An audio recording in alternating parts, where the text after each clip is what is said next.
The Discovery Tour will release on September 10th in Assassin's Creed Odyssey as a free update if you own the game. I was already able to toy around with an early version and I wanted to showcase one tour that I was able to do in this video.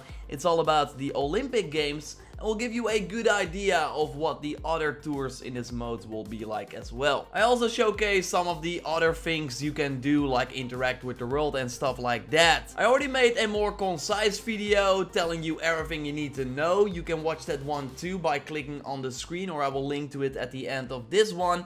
But this video is really just pure gameplay, so sit back and enjoy learning more about the Olympics. Hail, friend, and welcome to Olympia, home of the Olympic Games. My name is Varnavas, and I'm a ship captain. Don't be fooled by my eye. Though I've seen my share of combat, I mostly stick to trading these days.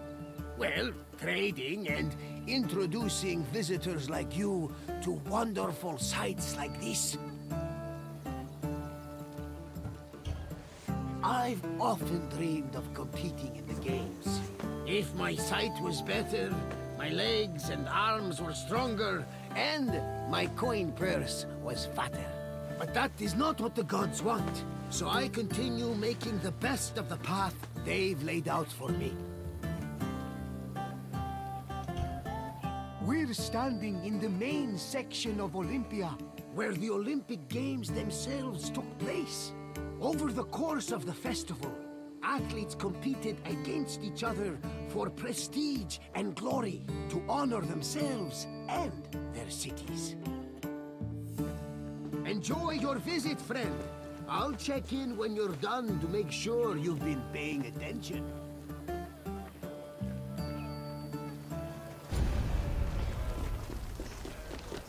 The first day of the Olympic Festival began with a swearing-in ceremony for the participating athletes, trainers, and judges. The ceremony took place in front of the altar of Zeus Horkios, or Zeus of the Oath. Athletes would swear that they would follow the Olympic rules, while judges promised to be fair and unbiased. Then the competitions began, starting with a contest between heralds and trumpeters over who would have the privilege of announcing the games. The first day's athletic competitions consisted of wrestling, running, and boxing events for the youngest athletes, aged 12 to 18.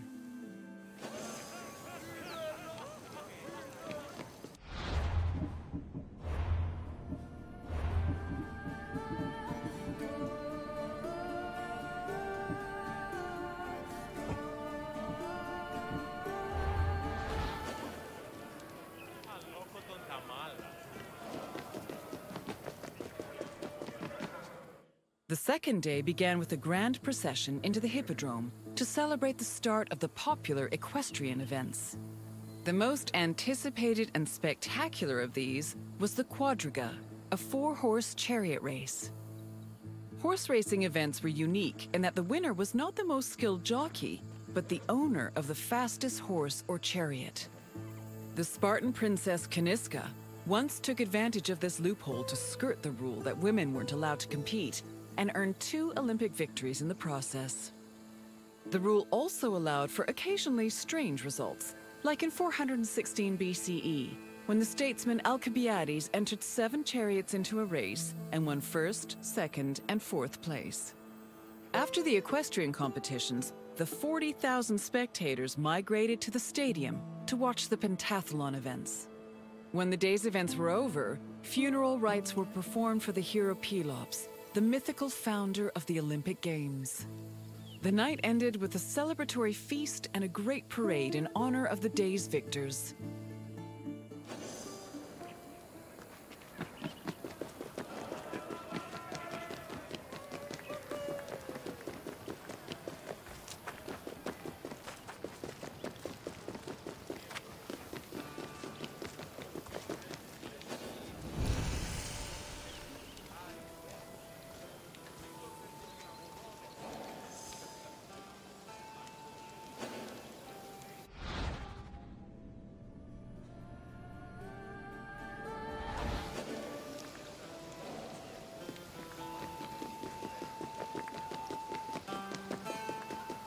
Victory at the Olympic Games was one of the highest honors a mortal could achieve, and there were several ways to immortalize that honor. Some athletes had statues erected of themselves, while others commissioned poets to write them victory odes. Oral tradition was very important to the Greeks.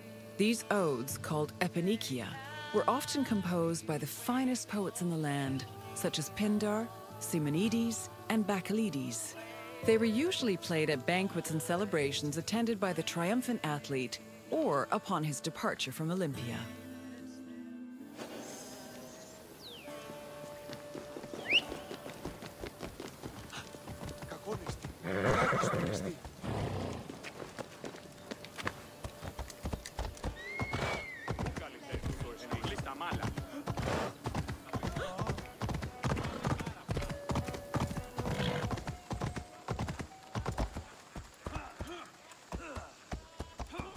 The Pentathlon took place at the stadium on the second day. As its name implies, it was made up of 5 events: discus throwing, javelin throwing, jumping, racing, and wrestling.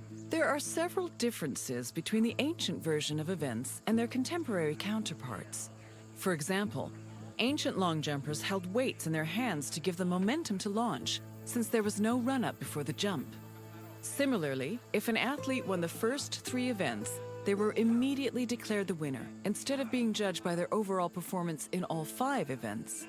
Running events work the same as they do today, with the notable exception of all the athletes being nude. As for wrestling, competitors were not divided by weight class as they are today, but instead by age. The winner was the first to throw his opponent to the ground 3 times.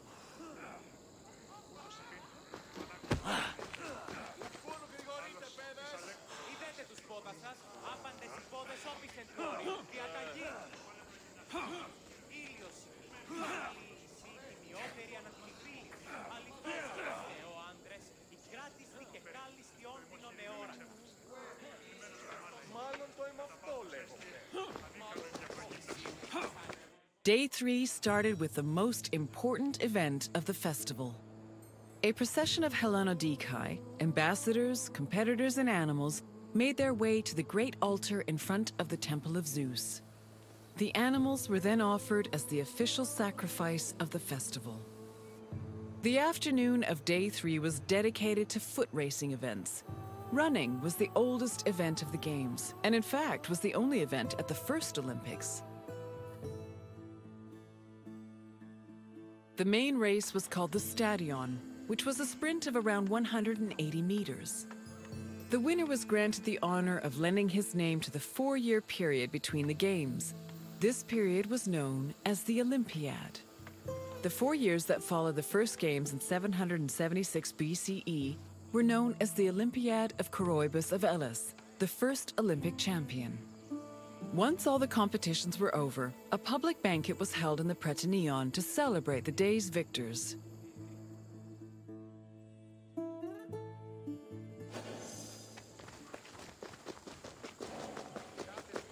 Day 4 was mainly for combat events. Wrestling matches were held in the morning, followed by boxing and pankration. Pankration was a no-holds-barred mix between wrestling and boxing. Almost all moves were permitted, except for biting, poking the eyes or mouth, and striking the genitals. The event was very popular, and it was seen as the ultimate expression of strength and technique. Later on in the afternoon, there was a unique racing event called the Hoplitodromos, or race in armor. In this event, competitors wore a helmet and held a shield to simulate running in the battlefield.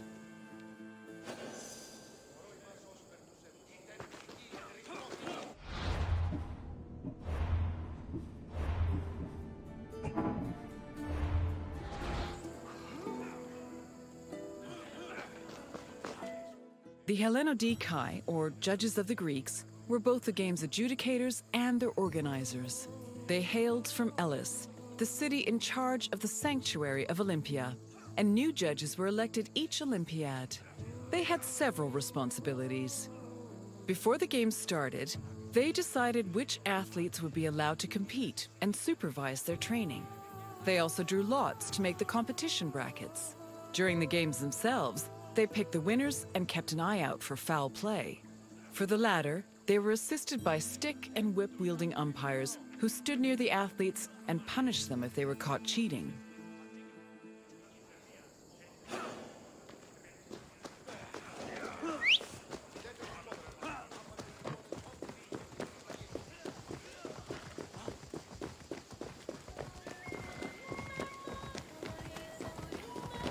Victory in Olympia was one of the most prestigious honors in all of Greece. Not only would victors be showered in glory in their home city, but their names would be known across Greece. The temptation to glory led some athletes to break their oath to Zeus and cheat. This could be dangerous, as there were many possible punishments should cheaters be caught. They could be disqualified and fined, or if they were caught cheating during a match, they would be beaten by nearby umpires. The most powerful deterrent of cheating, however, was shame. At the foot of Mount Kronios, and on the way to the stadium, were a group of bronze statues called Zanes, the plural of Zeus. These statues were inscribed with the names of the cheating athletes, how they cheated, and the fine that was imposed. The Zanes, which were funded by cheaters' fines, were strategically placed to be highly visible. Individuals or even entire cities could be found guilty of cheating.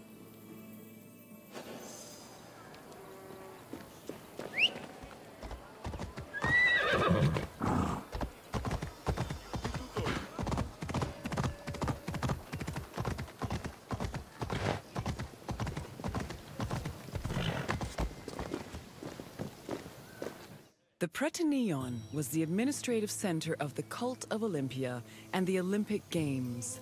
The building housed the sanctuary's priests as well as the game's officials. It was also used to stage the grand banquet held on the evening of the third day to honor victors. It also had a sacred function.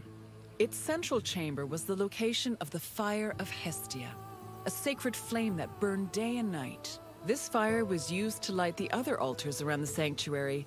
This practice may have partially inspired the modern tradition of carrying the Olympic torch.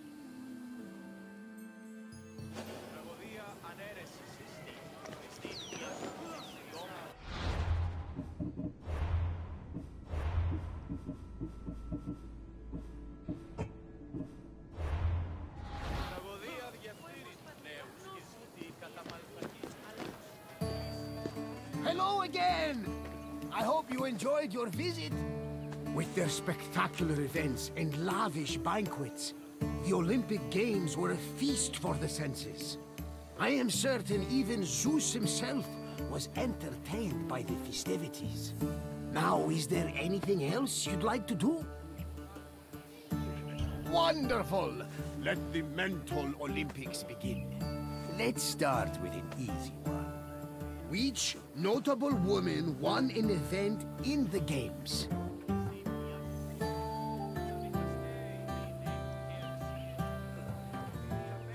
Athena was a goddess. She may have helped push some Athenian athletes to victory, but she never competed herself. Try another answer. Correct! She won 2 equestrian events thanks to her savvy horse purchases. This next question is slightly more challenging. Which of the following is not a famous Greek poet?